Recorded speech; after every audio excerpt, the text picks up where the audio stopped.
Glinda of Oz. Chapter 22. The Sunken Island.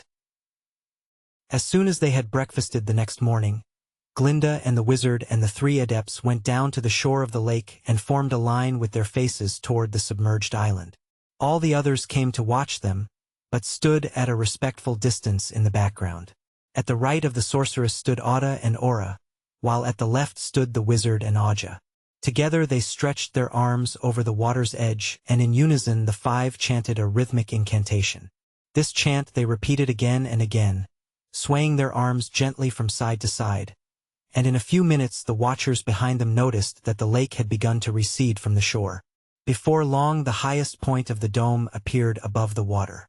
Gradually the water fell, making the dome appear to rise. When it was 3 or 4 feet above the surface, Glinda gave the signal to stop, for their work had been accomplished. The blackened submarine was now entirely out of water, but Uncle Henry and Captain Bill managed to push it into the lake. Glinda, the wizard, Ervic, and the adepts got into the boat, taking with them a coil of strong rope, and at the command of the sorceress the craft cleaved its way through the water toward the part of the dome which was now visible. "There's still plenty of water for the fish to swim in," observed the wizard as they rowed along. "They might like more, but I'm sure they can get along until we have raised the island and can fill up the lake again." The boat touched gently on the sloping glass of the dome, and the wizard took some tools from his black bag and quickly removed one large pane of glass, thus making a hole large enough for their bodies to pass through. Stout frames of steel supported the glass of the dome, and around one of these frames the wizard tied the end of a rope. "I'll go down first," said he, "for while I'm not as spry as Captain Bill, I'm sure I can manage it easily." "Are you sure the rope is long enough to reach the bottom?" "Quite sure," replied the sorceress. So the wizard let down the rope and climbing through the opening lowered himself down, hand over hand, clinging to the rope with his legs and feet. Below in the streets of the village were gathered all the skeezers, men, women, and children, and you may be sure that Ozma and Dorothy, with Lady Aurex, were filled with joy that their friends were at last coming to their rescue.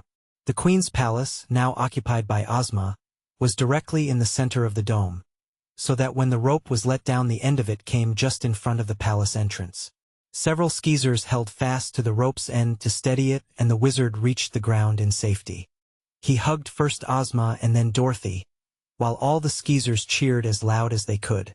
The wizard now discovered that the rope was long enough to reach from the top of the dome to the ground when doubled, so he tied a chair to one end of the rope and called to Glinda to sit in the chair while he and some of the skeezers lowered her to the pavement.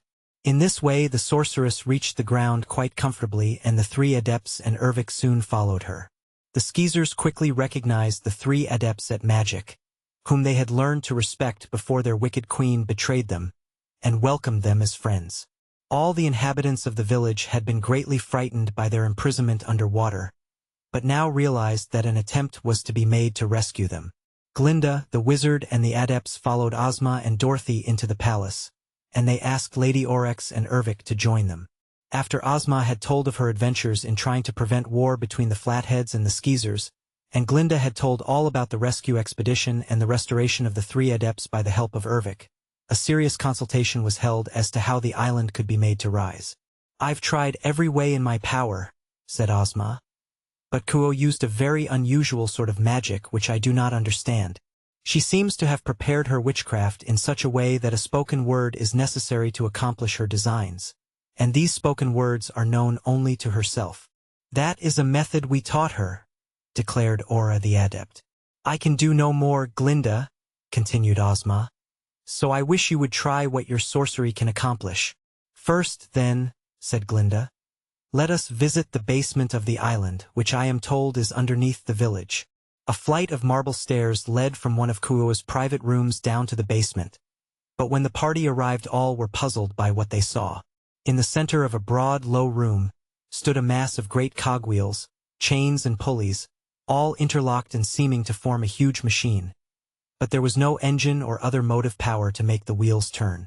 "This, I suppose, is the means by which the island is lowered or raised," said Ozma.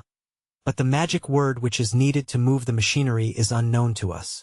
The three adepts were carefully examining the mass of wheels, and soon the golden-haired one said, "These wheels do not control the island at all. On the contrary, one set of them is used to open the doors of the little rooms where the submarines are kept, as may be seen from the chains and pulleys used. Each boat is kept in a little room with 2 doors, one to the basement room where we are now and the other letting into the lake. When Kuyo used the boat in which she attacked the flatheads, she first commanded the basement door to open, and with her followers she got into the boat and made the top close over them.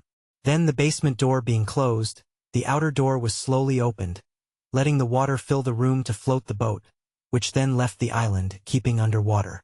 But how could she expect to get back again? Asked the wizard. Why, the boat would enter the room filled with water, and after the outer door was closed a word of command started a pump which pumped all the water from the room. Then the boat would open and Kuyo could enter the basement. I see, said the wizard. It is a clever contrivance, but won't work unless one knows the magic words. Another part of this machinery, explained the white-haired adept, is used to extend the bridge from the island to the mainland.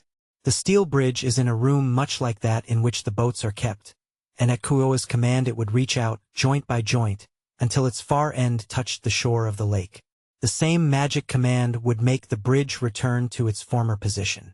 Of course, the bridge could not be used unless the island was on the surface of the water.